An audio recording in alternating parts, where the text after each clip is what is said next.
Today we have what I would call the most comfortable motorcycle you can buy. This is, of course, the iconic Honda Goldwing. This is historically one of the best, if not the best, touring nameplates in existence. And this is the biggest, baddest, newest version of that motorcycle. And I have behind the camera my dad, who has a Yamaha FJR 1300. You're very much in the demographic of this bike. What's your first impression of it? Yeah, it's a good looking bike. It looks to be very well built. Definitely something I would be interested in. Look forward to throwing my leg over it and seeing how she drives. But yeah, no, it's more of a touring bike than my FJR. But yeah, I like the styling of it. It looks good. Yeah, and I think in a similar category, but you're right, it does lean a little bit more comfort, more touring, a little less handling maybe. But let's talk about one of the key features on this motorcycle. It's this 1833cc horizontally opposed 6-cylinder. So this is following the same kind of format that we've had in the Goldwing for a really long time. Very smooth horizontally opposed motor, big displacement. It's not that this bike is about rip-roaring performance, but that motor is going to get even this 843-pound motorcycle motivated. And it is a big, heavy beast of a bike. There's no mistaking that. I mean, just look at the dimensions of it. This motorcycle is huge. Yeah, it's a big bike. So, a couple really great things that we have to talk about on this Goldwing, and I think we'll kind of go from front to back. From the front, we've got a bunch of LED lighting. It looks really sharp. This model has fog lights on the front of the motor as well. So you should get really great visibility at night. I haven't actually had the chance to ride it at night. I'm back here in Georgia right now, visiting my folks, and Honda has a power sports location here. So what I'm able to do when I come back and visit is grab some bikes to be able to shoot and ride. So I've gotten to spend a little bit of time on this bike already, but just during the daytime. Now moving back a little bit further, we have this powered windscreen. This is really great to have because, again, a key thing about being on a Goldwing is having a nice pocket of calm air to ride in. That's going to help with your fatigue a lot, comfort, noise level, all really great stuff. And when this windshield is all the way up, you've got great coverage. I mean, I'm looking through the windshield. It comes up almost to the top of my head, height-wise. So it's a good pocket to be in, and then if I drop it down, I can see over the top of the windscreen.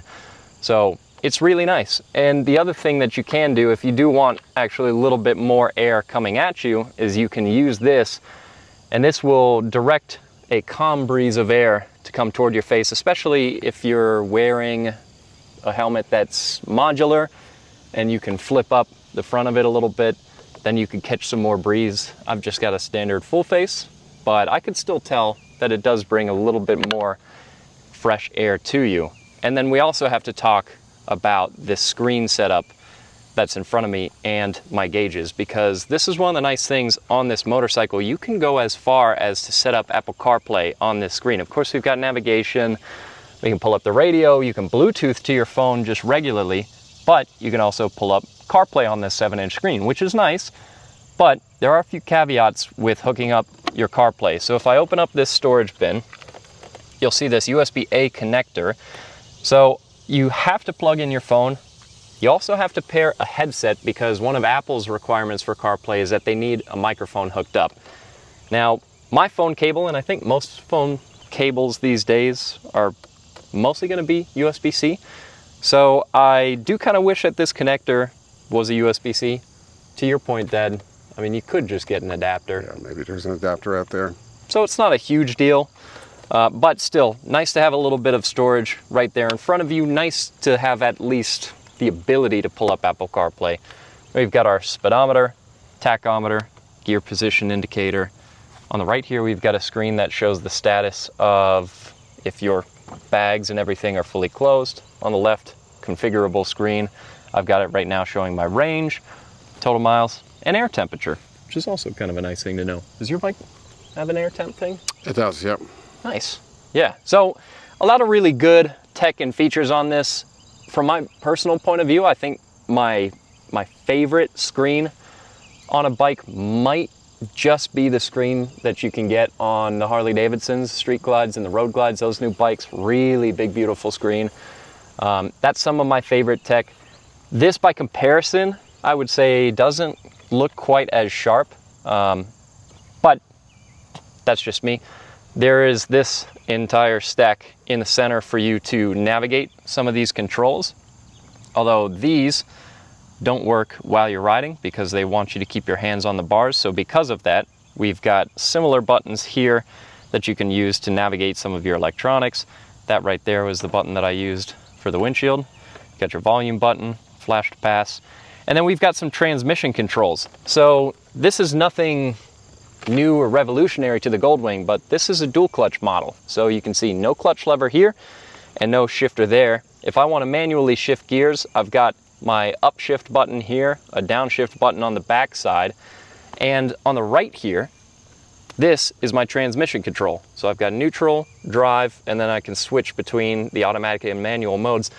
What do you think of the dual clutch, Dad? Is this something that would be interesting to you? Because this is, apparently, according to the Honda guys, about 80% of these bikes are selling with this transmission. Yeah, it doesn't surprise me. I mean, it's a great feature. Personally, you know, I'm old school. I've been shifting bikes for 40 plus years, and I would probably opt for just a manual transmission. But I think for a lot of riders, it's just one less thing to think about, and curious to see how smooth that transmission is as it shifts. Yeah, and it is. It's really nice. It's super smooth. It's a feature that they offer on a couple of their bikes. It's a smart system. It works really well. Other interesting thing about it is that this handle right here, this is not for another storage container. That's a parking brake, because when you park this bike, it goes into neutral. So you can put on a parking brake, make sure it doesn't roll away, which is pretty interesting. Actually, another thing that I do also want to demo is that on this bike, we'll fire it up here, you can put this bike into a setting where you can use a reverse or have it crawl forward for you. So that's separate from drive, and that's another nice thing to have, again, on a bike that weighs 843 pounds. Yeah, that's really nice. Yeah, the ability to not get trapped into a downhill parking space is pretty sweet. It makes maneuvering this motorcycle a lot easier. Other comfort features: heated grips, heated seat, and a heated passenger seat. So that, I think, I don't know, this bike might be so comfortable and so featured that maybe even Mom would want to ride on. Maybe not. Maybe not. Maybe still not. But yeah, it is nice features to have. Fair amount of storage. We've got our side cases here. So you press a button and it just glides down. It's got a little strut there, which is nice.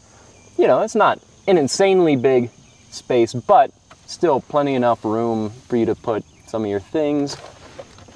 And then right now in this top case, I have some of my riding gear.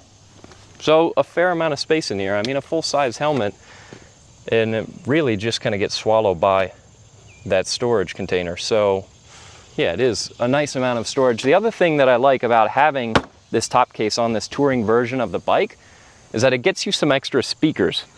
So we've got speakers back here in addition to the speakers on the front. So your sound quality going down the road on this bike is pretty good. I never had to touch full volume, not nearly, and I had plenty of wiggle room on that. So it's really a pretty cool bike. I also kind of like the way that they integrate these passenger footrests into the side there. It's almost like an old Honda PC800. Yeah. So what do you think, Dad? Is this a motorcycle that you would ever? Oh, it's a great looking machine. I'd definitely look at that, especially if I was doing some really long rides. That would be. It looks comfortable. The seat feels comfortable when you're sitting on it. Yeah. And, I would consider that for sure. And one last thing that I'll mention, just because I like it a lot, is the key for this bike. It's got the Goldwing logo on it. It's pretty simple, but it's got a nice heft to it. I can't tell you how many automakers out there on the automotive side completely miss this. They'll make a plasticky, super lightweight, flimsy feeling key. This key's got some heft to it, so it gives you a little bit more confidence, and it's also fitting for, again, a bike that is well over 800 pounds. Yeah. But one of the best things about this motorcycle is the way that it rides, and I think it's time we do that. Let's go ride. First things first, I want to say a quick thanks to our friend Scott over at Rider Justice. Those guys have been supporting our channel basically since day one, so if you ever need legal representation either on 2 wheels or 4, make sure you call Scott first. Now, this motorcycle, as soon as you get on it, blows you away how smooth this bike is, not only in the powertrain and the transmission, but also in the suspension. The riding position is very upright. It's kind of a perfect iron butt riding position. Since I kind of want to keep my visor open, I've got sunglasses on, but I'm gonna pull my windshield all the way up here, and just like that, I'm again in an amazing pocket of air. This bike is very comfortable, and that's a big part of it. It really blocks a lot of that wind. This powertrain is good. It feels good. I've got a couple different modes here. I can go sport, econ, rain, and tour. I've mostly been riding it in tour because that seems to fit the character of this motorcycle. Yes, it does have a sport mode. Do you need it? I guess it's nice to have.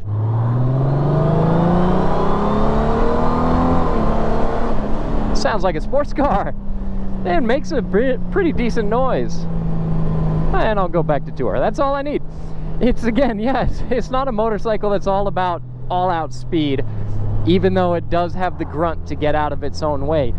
This bike is so smooth and so refined, it almost pulls a little bit of the character, the personality out of this bike.